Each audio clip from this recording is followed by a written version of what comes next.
SwayamPrabha. Digital India. Educated India.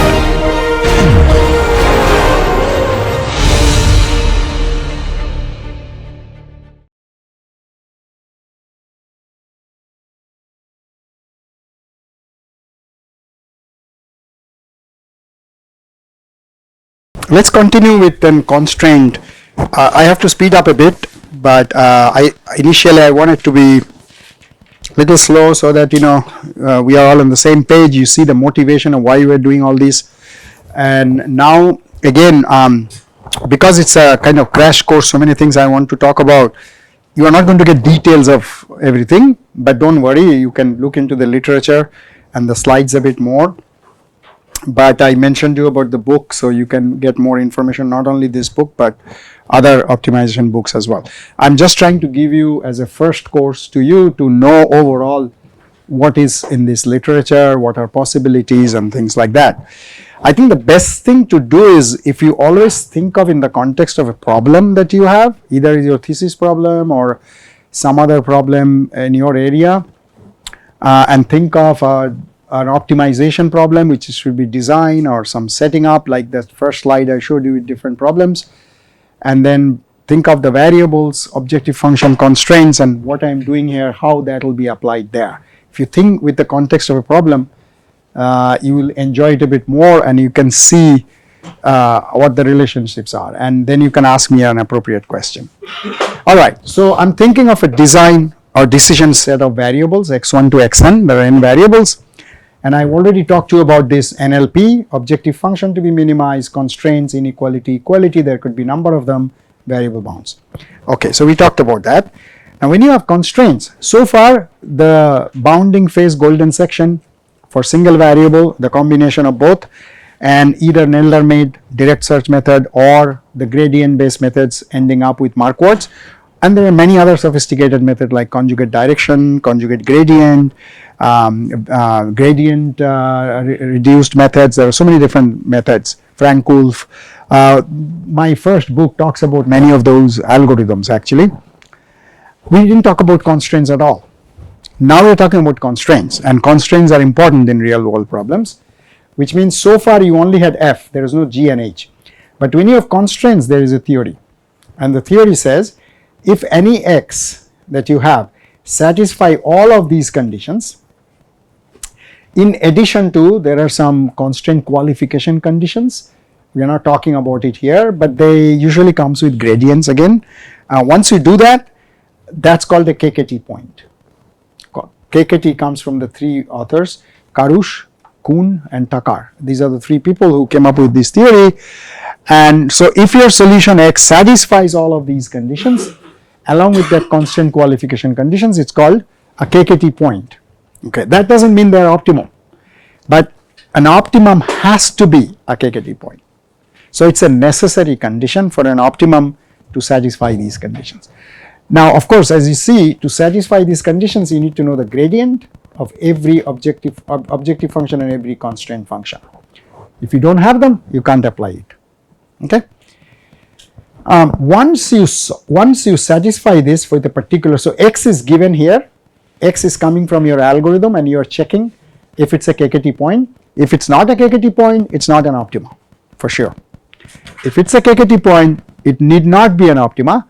There requires second order conditions to be checked, but at least it's a candidate, and many algorithms just tries to verify if this is a KKT point or not. So when you solve this, you also find these u's and v's. These are called Lagrange multipliers. Okay, these Lagrange multipliers are called shadow prices. So this is uj, for example.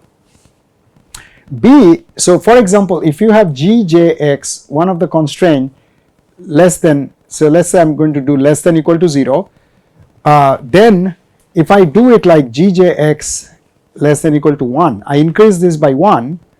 Okay, so I'm investigating if I increase my right hand side from 0 to 1 or by unit distance or by delta b, if I increase it by delta bj for the jth constraint, what will be the change in my optimal function value? So this could be my cost and g could be my, let's say, volume constraint. So let's say I'm designing a can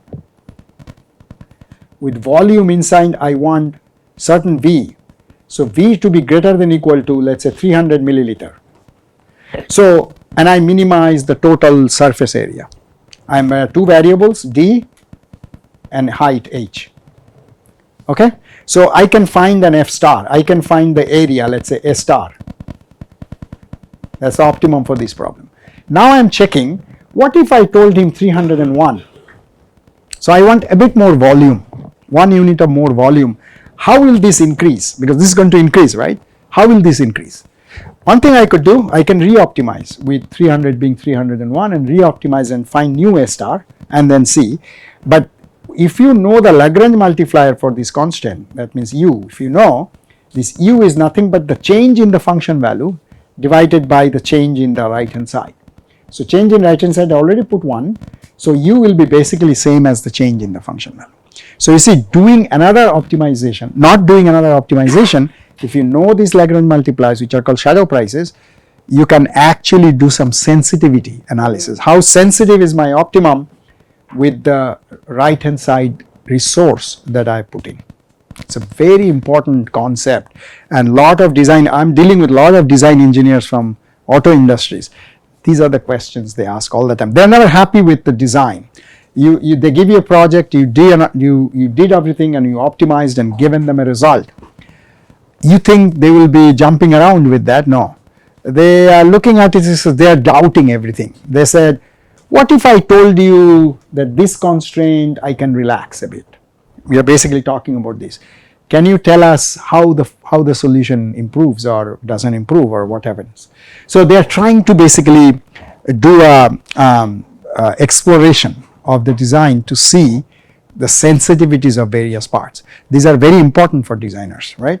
And all these are possible with some of these concepts. Again, I'm not going into the details of it, but this is a byproduct that if you are in case solving these KKTs to check if it's an optimum, as a byproduct is you get the Lagrange multipliers, which tells you the sensitivity part. Okay, now let's talk about an algorithm. A very simple constraint handling algorithm is called the penalty function approach, where what you do is you have the objective function, you add a term, penalty term. This penalty is depending on how much constraint you have violated. So let's take an example. Let's say this f is my original objective function, this line. Okay, going this way. This is my objective function. Where is the minima? Somewhere here, right? I mean, this is the one. So here is the minima. But I have a constraint here that says only this part is feasible, left part is not. So this cannot be a minima. I cannot, because this violates the constraint. So where does the minima go now? Right here. This is my minimum function value, right? So how do this algorithm work? This is how it works. You add the penalty. So with the penalty, one thing could be this omega function can be just this. It's called the bracket operator penalty, or it could be a linear function that says as you are going away from the penalty boundary, the boundary of the constraint, your penalty increases monotonically. It could be a straight line or it could be a quadratic function, whatever it is. Then what you do, so this function is added to the original function with a constant r. So let's say we start with r equal to 0, which means this is not added. I have the original function, p is equal to f, and I minimize using this unconstrained minimization, steepest descent or Nelder-Mead or whatever. So I get this point. Now I change r equal to 1. So this is added to this function, and this function is 0 here, right? The penalty function is 0 here. There is no penalty here. These are feasible. So this is only added to this in this part, left part. So this is my function now. And then this is not added anything. So now this function, where does the minima go? You see here. So I start from the previous point and I solve the new function with this one added with r equal to 1, and I get this point. I move only this much. Then I make r equal to 2 and I make it this function. Minima moves here. So I go from here to there. This is my initial point now for this optimization, and I find that. Then I increase to 3. This is how I keep increasing r, and my minima keeps approaching the constraint minima.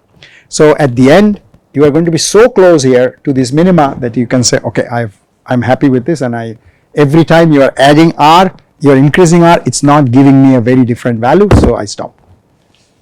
This is the sequential application of unconstrained algorithm to solve constraint problems. I have a 2 variable example. So here is the constraint. This is the unconstrained minima. When you put R equal to 0, this is where you're going to go. And then you add the constraint and put R equal to 0.1. You see your contour function now, your optima is moved there from here to there. So when you optimize, you get this point. Then increase R to 1, and this is your function. From here, your optima moves here now.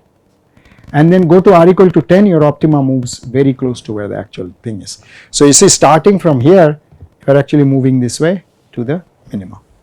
So in multiple unconstrained optimization, you move. This is a very simple algorithm. This one has lots of problems. If you have single constraint, it works nicely. If you have more than one constraint, all these additions that you are doing, they create their own local minima, and you can get stuck into those things. Plus it's a local method, so there are a lot of issues with this. But if you have a single constraint, no matter how non-linear it is, you can try this method. There is a better one, augmented Lagrangian. Very few algorithms have that, but this has a proof that at the end what you get is a KKT point. So nice, right? But the mapping is so complex, I'm not even showing it here. It'll take the whole page to update that function that I showed you here. It's very ugly, but there's a lot of theory behind it, and it basically distorts. It keeps the same kind of topology, but it moves the function. Its optima towards the new optima. It distorts the function. Not distorts, basically relocates the minima that way. Here it is distorting the function. You see the contours between these two, even with the 0.1 change, and then you see how it's changing. The contours change here a lot, which means the objective function is twisted a lot for the penalty function, but for these cases it's not twisted that much. That's why the algorithm works nicely here, but the function is very ugly. And also at the end, the advantage is you get the Lagrange multipliers. So this is by far, I would say, the recommended one, but unfortunately because of the complexities of the function, not many codes have got them. Okay, yeah. Some highlights on the theory on this is that if you have a convex function like this, I tell my students that if a function can hold water, it's a convex function, right? Because there could be one or multiple minima there, but then that's a convex function. And if your feasible space is also convex, this is not a convex function. The definition of convex is if you take any 2 points joined by a line, if all points fall inside that region, it's a convex function. So circles, any regular polygons, these are all convex, right? So ellipse also. So if we have a convex feasible space and convex objective function, then KKT point is guaranteed to be minima. But if it's like this, a KKT point is not guaranteed to be a minima. You need to check the second order. So you see how nice it becomes. You don't need to check second order derivatives. So that's why the mathematicians like to work with convex functions, because there are a lot of theory they could do. I already mentioned this, so let's change that. I'm going to skip this one. This is more into theory, duality theory and all this. So now talking about the exercise that you'll have to do, F-min search, MATLAB, you'll have some experience doing it. This can do unconstrained search, unconstrained optimization. All you need to do is provide the function and a starting point x0, and options allow you to do several things. You want to display iteration wise results or not, plot something or not. All these you can put under options, and then it gives you the solution x, and also the function value there. So it just minimizes the function with respect to x. I think I have an example here. This is a function with 4 optima, as you see, equal optima. I start with this point here, middle point, and the algorithm decided to go that way and give me this minima. If I do slightly over here, maybe it will go this way and give me that, you know. So it depends on where you are starting, how close it is to the current local minima, and you're going to get different answers. Okay, so that's the F-min search result. You see how this goes. And it uses Naylor and Mead search, and it's showing the best point of every iteration. Then MATLAB also has constraint optimization, which is called fmin_con. That was fmin search, and this is function minimization with constraints. So it can handle minimizing the function f. F can be any nonlinear function but continuous. C are the inequality constraints. C equal are the equality constraints, as you see. In less than equal to form, you have to put your constraint function in this form, and some linear constraints. Ax equal to less than equal to b means all your constraints are linear to x. So if you have some linear constraints, you can supply a and b. And this is linear equality constraints, and then you can provide lower bound, upper bound. These are all in vector form, right? So you could actually get a lot of things output from this fmin_con, but these are all the inputs you have to give. Your function, objective function, your x0 starting point, your A matrix, your B vector, your equality A matrix and equality B vector, lower bound, upper bound, and constraint function, the nonlinear ones, the C and CEQ will come here, and then options for choosing an algorithm. There are 4 or 5 algorithms you can choose one from, and then some other plotting features and everything. Okay. Here is the same problem. I put 2 constraints, as you see here. This is the feasible region, this whole part, and one time I started from here. You see how it goes into the feasible region and then goes to the minima. Another time I get that point, it decides to go that way. I thought it was going here, but then something happened, some kind of conditions in the algorithm, and then it comes this way and converges here. Because these are infeasible, so it needs to go to feasible, but for some reason it did not go directly that way. Okay, so it depends on the functions, as I said. Now that these things are so nonlinear, even if you started slightly here, maybe it could have found a shortcut. So it's all in the conditions of how the algorithm is designed.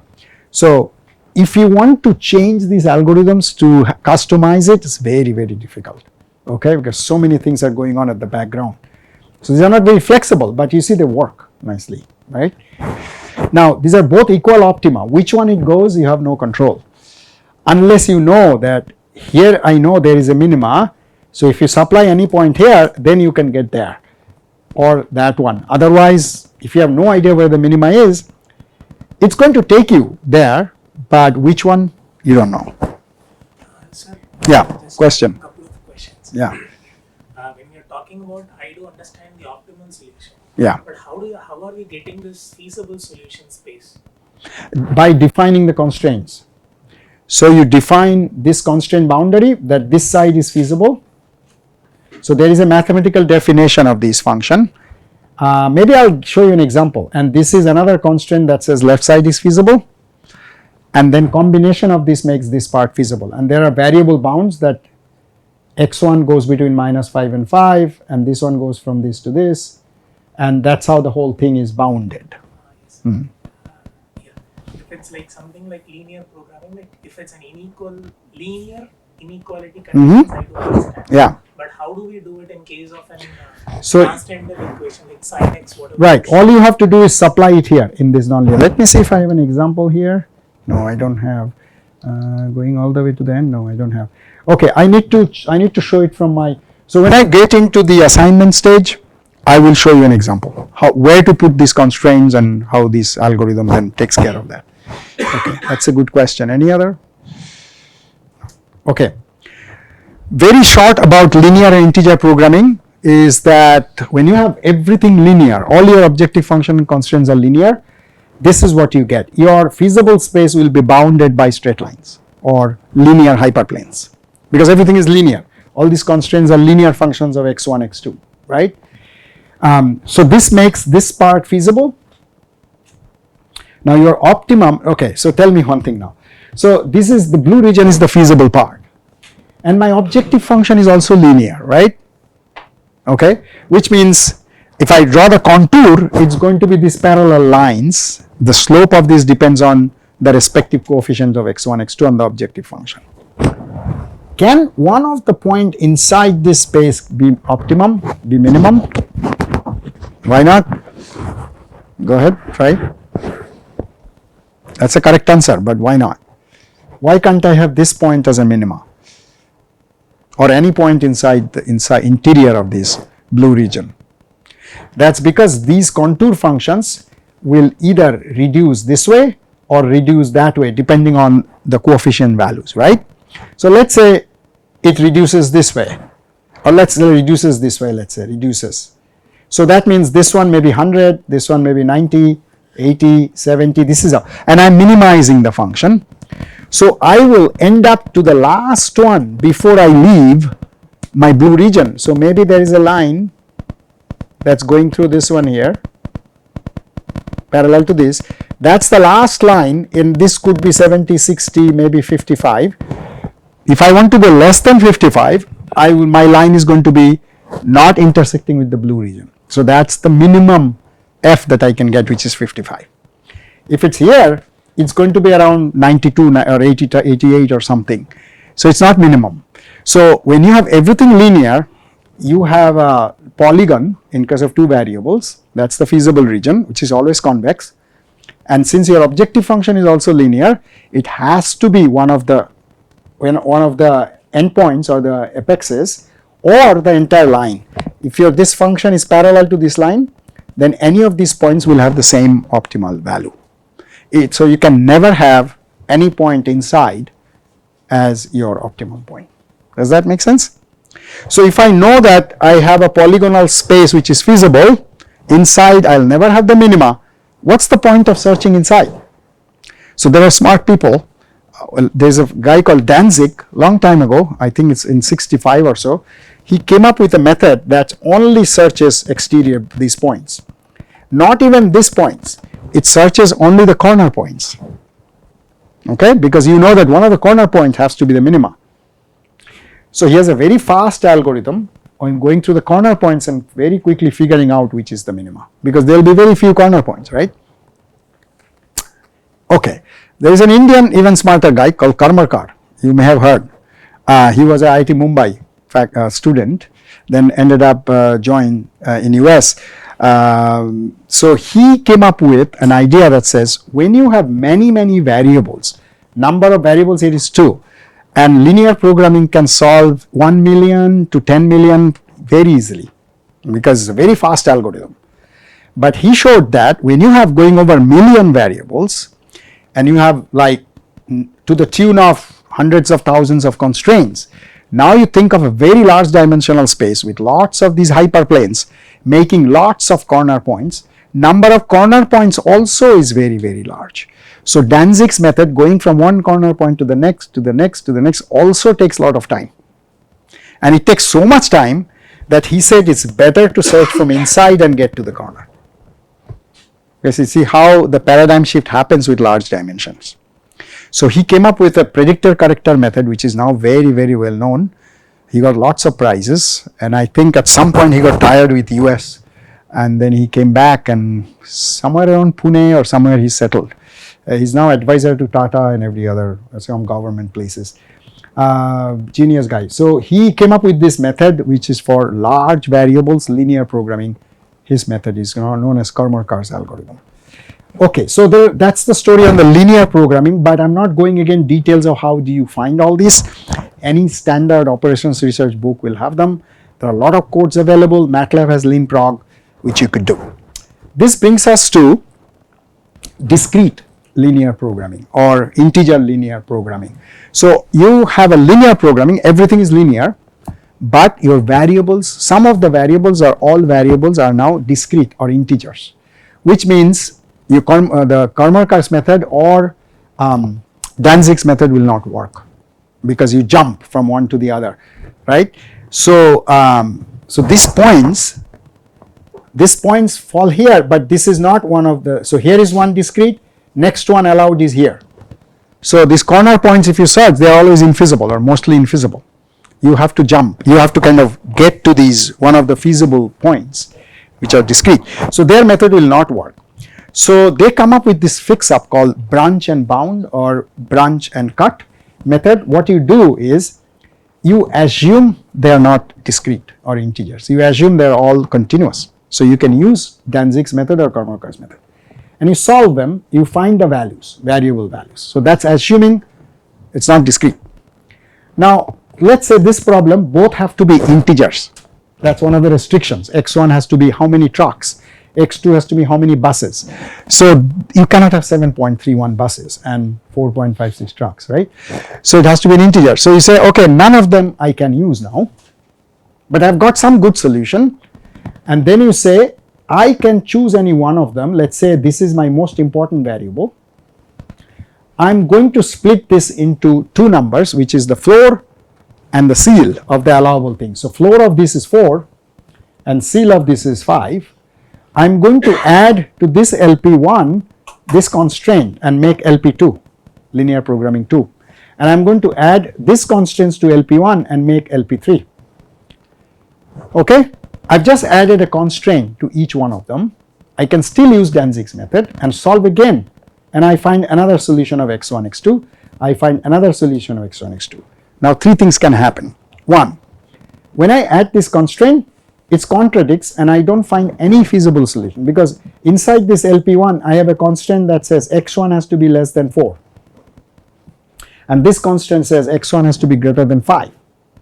So obviously there is no feasible solution because they are too contradictory. So you spend a lot of time, ultimately algorithm doesn't give you anything. So there is no point splitting or branching from here. So you say stop this one. Come this one, maybe this one made x1 equal to 4 but x2 9.35. I'm just giving a number, which means x1 is okay but x2 is not. So I still need to work on it. So I again branching it, so x1, sorry, let's say 5.35. So I again take the floor of x2 and ceil of x2, add two more constraints each and call this LP4, LP5, and I solve them.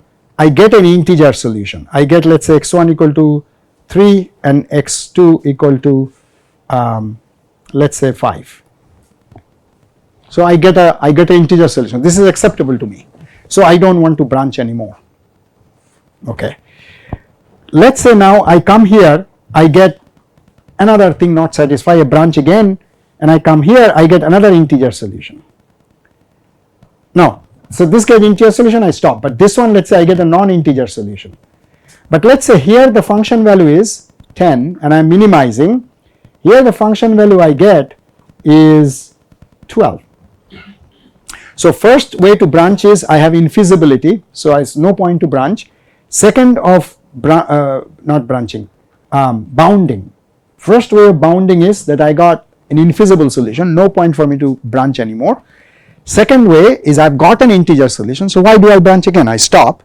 Third one I'm talking about, so I've got a non-integer solution, I'm supposed to branch, but I've already got a feasible integer solution with a function value 10 and I'm minimizing. Here I get a non-integer solution, which means I'm going to branch further, I'm supposed to branch further, but my function value here is 12. Is there a point branching? Why not? Because every time I branch, which means I'm splitting my whole space into two parts, and for the entire part my best value is 12. If I branch, can I get anything better than 12? So imagine here is my space here. This space, feasible space is here. I have the original space there. I have branch. Now this branching is only taking care of this part.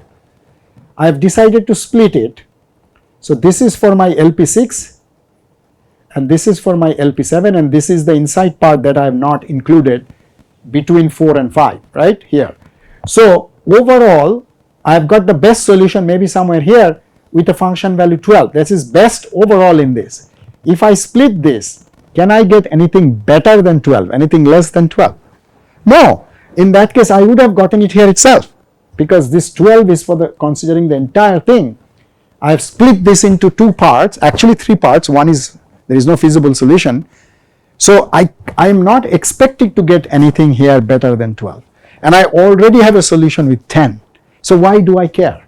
Branching again, so I stop.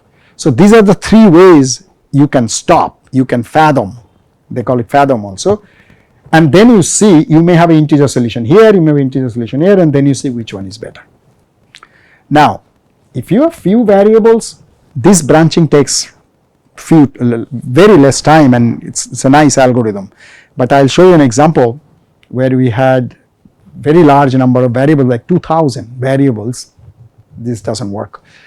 It's not a polynomial time algorithm. It's an exponential time algorithm, which means if you double the number of variables, let's say 10 variable version took you 1 minute to get the result. If you double it, 20 variables, it will take more than 2 times of 1 minute. It might take 10 minutes. So time exponentially increases as you linearly increase your number of variables. So when you go to 2000 variables, it's way too high for the algorithm to work. But it's still an algorithm which IBM Simplex is making a lot of money. Grubby, there are lots of softwares with this method. They are happy with this. I needed that problem for a industry problem, and 50,000 to 100,000 was the range of variables, and I could not use these commercial software. So there is a conference on operations research in US. It's called Informs. Every year about 4,000 to 5,000 people come, and there are all these displays of companies with softwares come. IBM and Gurobi, all of them come.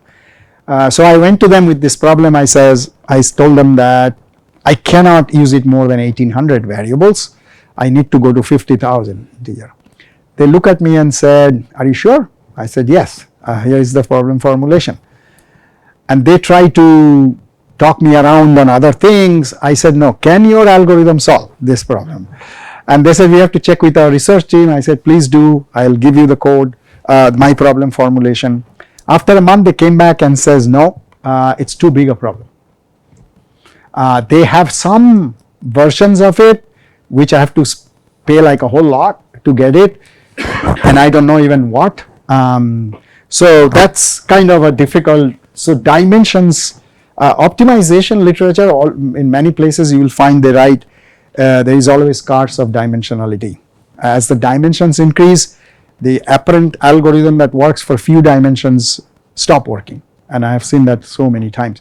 So customization is a big deal in optimization. You cannot avoid it. A lot of people don't like me when I say this, but I am being very practical and I am solving. I'll show you some examples.